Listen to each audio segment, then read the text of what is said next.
yang terambil dari kitab Galatia pasal 5. Nats pembahasan kita dari ayat yang ke-13 sampai dengan ayat yang ke-18. Haleluya. Galatia pasal 5 ayat 13 sampai dengan ayat yang ke-18. Demikian firman Tuhan.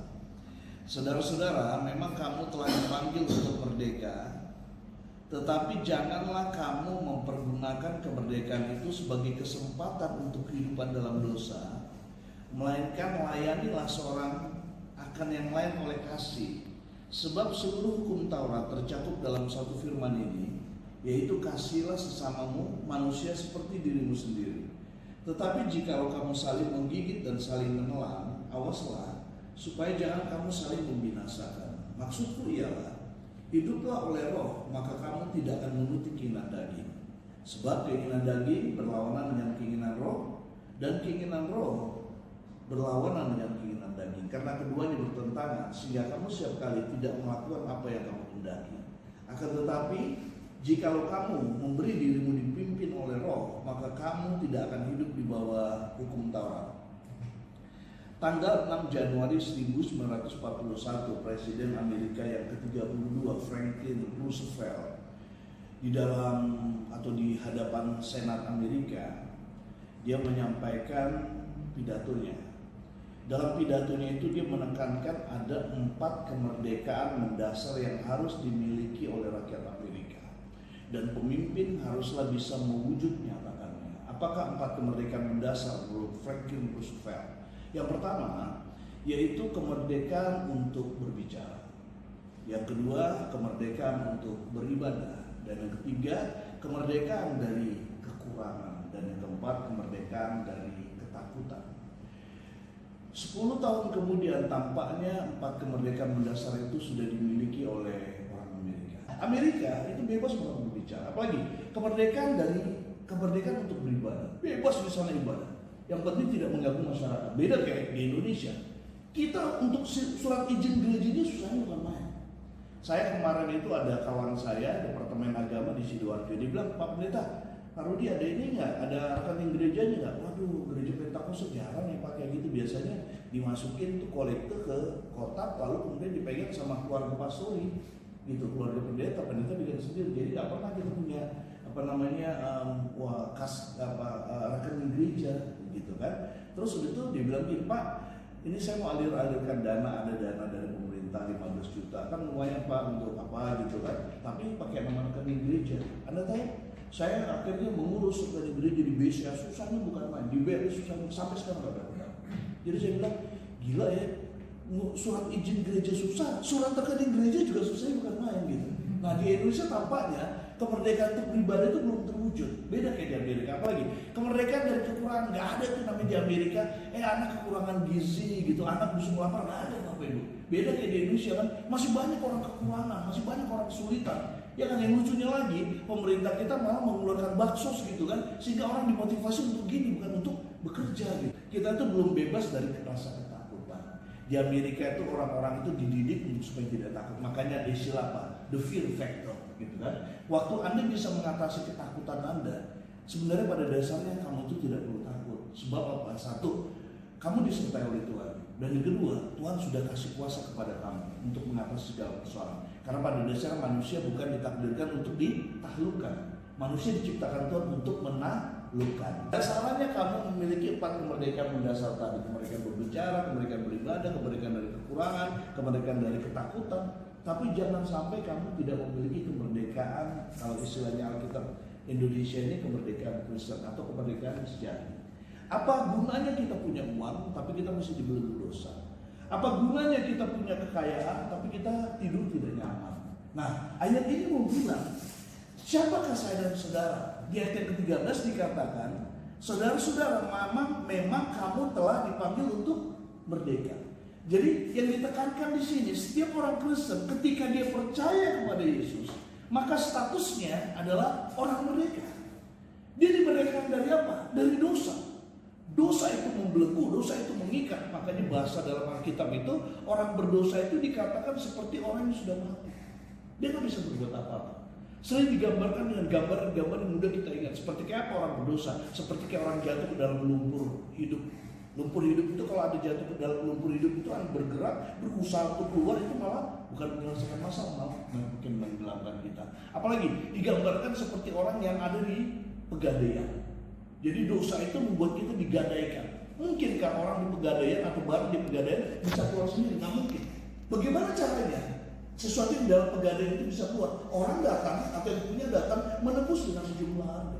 Kan itu yang dilakukan oleh Yesus 2000 tahun yang lalu kan. Kapan kita merdeka? Saat kita percaya kepada Dia. Saat kita mengakui nggak mungkin dosa ini bisa diselesaikan dengan cara sendiri. Waktu kita mengaku akan keberdosaan kita dan ketidakmampuan kita untuk mengatasi dosa, kita percaya kepada Yesus sebagai Tuhan dan Juru Selamat. Ayat ini berkata, kamu sudah merdeka.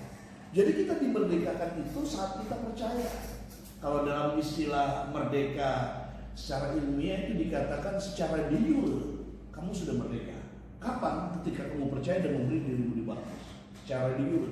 Tapi secara de facto bisa jadi kamu belum merdeka. Makanya di ayat 13 dikatakan, saudara-saudara, memang kamu telah dipanggil untuk merdeka, tetapi janganlah kamu mempergunakan kemerdekaan itu untuk kehidupan dalam dosa. Artinya kita sudah dibebaskan dari belenggu dosa. Tapi kalau kita tidak menjaga kemerdekaan itu, bisa jadi malah dosa itu makin membelenggu kita. Belenggu dosa kita dibebaskan, tapi setelah kita dibebaskan kita jadi hamba Kristus, bukan lagi hamba dosa, gitu ya. Jadi ini yang pertama, hidup dalam kemerdekaan. Lalu kemudian ciri yang berikutnya, orang yang sudah dimerdekakan dia hidup dalam kasih.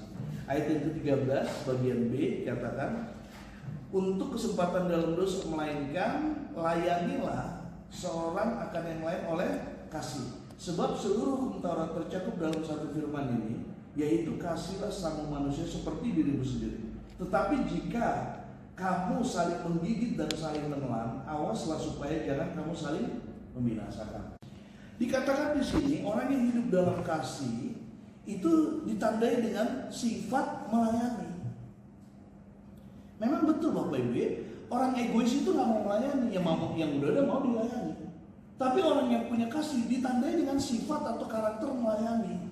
Maka dikatakan, janganlah biarkan hidupmu jatuh dalam dosa, tapi layanilah seorang yang lain akan kasih. Percaya Roh Kudus berdiam selama-lamanya dalam diri.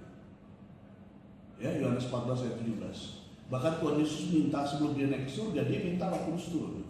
Kapan Roh Kudus dicurahkan pertama kali? Pada hari Pentakosta. Dan orang-orang percaya setelah hari Pentakosta, maka ketika dia beriman kepada Yesus, Roh Kudus berdiam selama-lamanya, permanen dalam hati kita. Nah, di Roma pasal 5 ayat 5 tadi, Roh Kudus yang berdiam permanen itu tidak hanya diam, tidak hanya ngendor. Dikatakan di situ dialah mencurahkan kasih agape itu kepada kita dalam hati kita. Saya sering bertanya, kasih agape itu dicurahkan untuk apa? Rupanya ini yang membedakan orang Kristen dengan orang-orang lain. Waktu Yesus pertama kali khotbah di bukit, nanti Anda bisa lihat dalam Matius pasal 5 ayat 44. Dia khotbah apa? Kau sudah mendengar toh? Mata ganti mata, gigi ganti gigi. Konteksnya dahulu kali yang mendengar itu adalah orang-orang Yahudi. Pasti mereka tahu semua. Karena orang Yahudi dididik untuk apa? Untuk supaya mereka itu tidak mengganggu orang. Orang Yahudi itu nggak mau, dididik jangan ganggu orang. Tapi kalau kau diganggu, mata ganti mata, gigi ganti gigi. Tapi kata Yesus, kau ikut aku, kau punya musuh. Dia nggak bilang gini, kau ikut aku nanti aku kasih sembako makan gratisnya. Kau ikut aku, fair banget Yesus bilang, kau punya musuh. Tapi musuhmu ampuni dan doakan. Bapak Ibu, mungkinkah kita bisa mengampuni musuh kita kalau tidak ada agape itu? Makanya Roma pasal 5 tadi dikatakan agape itu harus dikobarkan secara terus-menerus. Istilah yang dipakai di situ, Roh Kudus mencurahkan di dalam hati kita. Dikatakan di situ dicurahkan roh itu harus berkobar terus-menerus. Gambaran kayak gimana itu? Gimana kasih itu yang dikasih oleh Roh Kudus dalam hati kita? Kita kobarkan terus-menerus. Gambarannya gimana? Gambarannya gampang Bapak Ibu.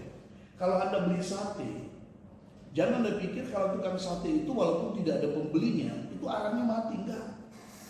Arangnya tukang sate itu nggak ada istilah mati walaupun nggak ada pembeli. Arang itu pasti akan hidup. Ketika kita datang membeli, Pak, beli sate. Biasanya pilihan ada dua, sate kambing atau sate ayam. Berapa tusuk? 10. Dia langsung taruh tuh satenya dan kemudian dikipas-kipas. Ini kata mengobarkan. Jadi orang yang merdeka itu ditandai dengan apa? Kita menjaga kasih dong.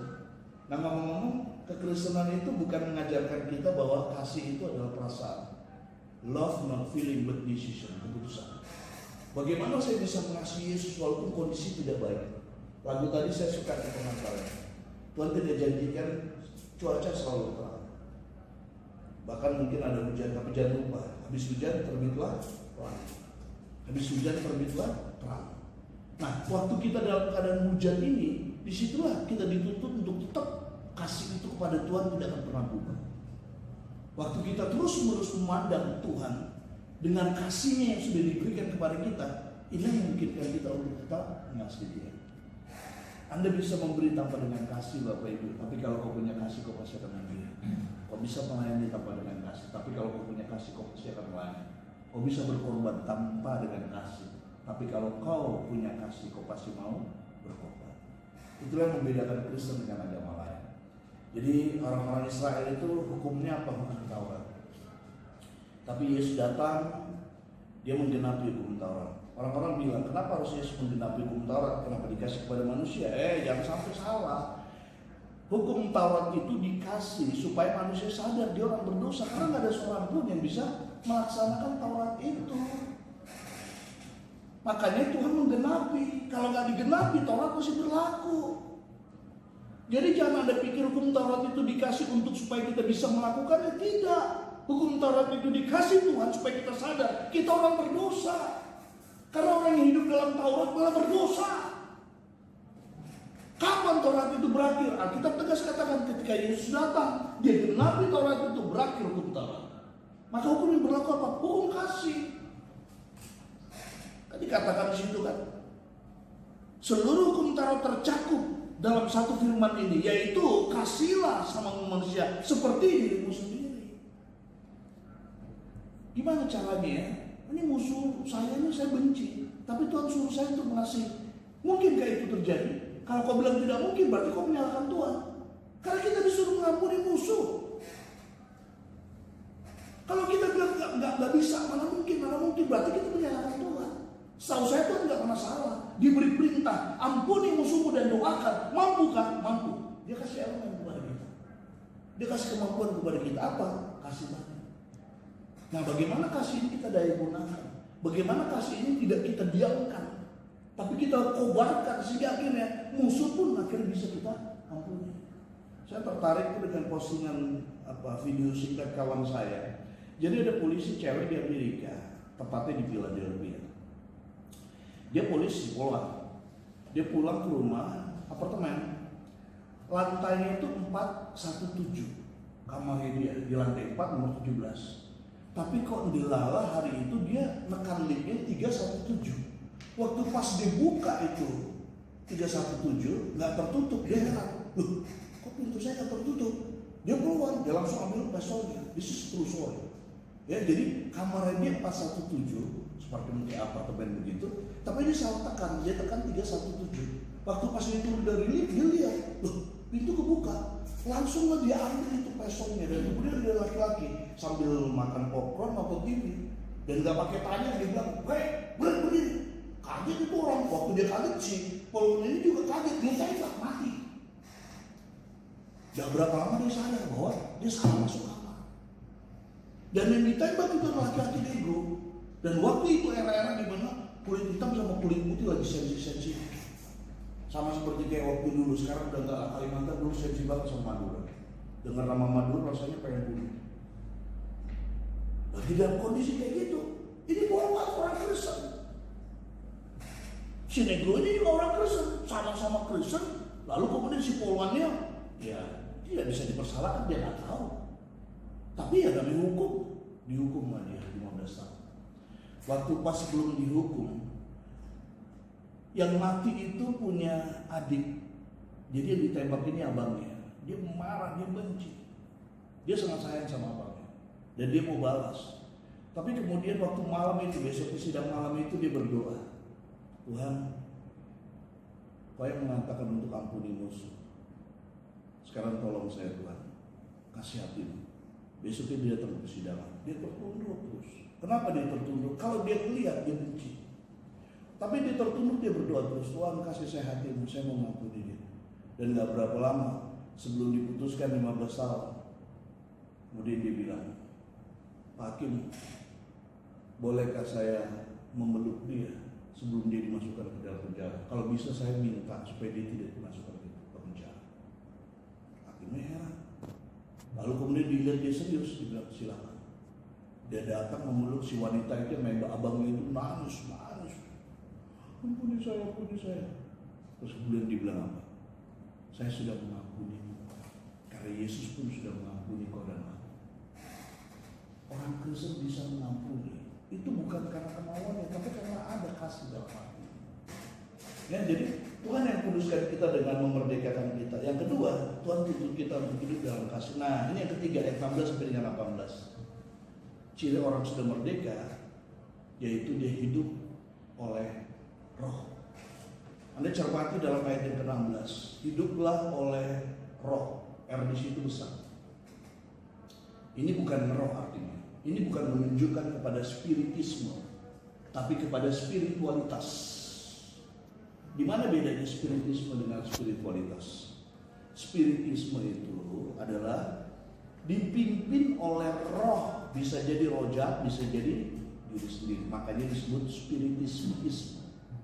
Tapi spiritualitas adalah roh yang ada dalam diri kita. Ada dua roh yang ada dalam diri kita. Yang pertama, Roh Kudus yang berdiam, Yohanes 14 ayat 17 tadi. Roh Kudus yang berdiam yang memberikan kasih itu, dan yang kedua roh kita. Yohanes 4 ayat 23 dikatakan, Allah itu roh. Roh Kudus roh ada dalam diri kita. Maka dipakai di sini roh. Dia berdiam dalam diri kita. Allah itu roh. Yohanes 4 ayat 23. Kalau kau mau menyembah Allah yang roh itu, sembahlah Allah yang roh itu dalam roh dan kebenaran. Kata roh di situ menunjukkan roh kita. Bisa nggak roh kita ini bersama dengan Roh Kudus yang ada dalam diri kita itu bersinergi, itu berkolaborasi, itu ibaratnya menyatu. Seperti apa menyatunya? Seperti kayak gini sering digambarkan. Bagaimana Roh Kudus yang ada dalam diri kita dan roh kita menyatu. Sama seperti saat ini kita ada dalam ruangan ini. Jangan lupa dalam ruangan ini ada udara. Kalau nggak ada udara kita mati nih. Tapi jangan lupa, dalam ruangan ini ada udara dan dalam diri kita juga ada udara. Ini dimaksudkan di sini. Hiduplah oleh roh. Hidup oleh roh itu seperti apa? Ayat yang ke-17 dikatakan, orang yang hidup oleh roh, maka dia punya keinginan untuk tidak hidup dalam kedagingan, tapi memiliki keinginan untuk memenuhi keinginan roh. Apalagi dikatakan ayat 18, hiduplah oleh roh, maksudnya dipimpin oleh roh. Agak lucu kan? Tahuan majelis gereja ada di mana? Ada di Dugem. Lalu kemudian ditanya, Pak majelis kok ada di sini? Roh menuntun saya. Gendeng tuh namanya, nggak mungkin tuh roh. Bukan roh itu kan, bukan Roh Kudus, Roh Kudus tuh mungkin ya. Dipimpin oleh roh. Itu artinya setiap kegiatan dia, setiap tindakan dia, segala upaya yang dia lakukan harus selaras dengan tuntunan roh. Berbisnis, go. Tapi kalau berbisnis itu tidak dikehendaki oleh Tuhan, it's dangerous. Makanya ada pernyataan kan, hidup kekristenan itu adalah hidup yang selaras dengan kehendak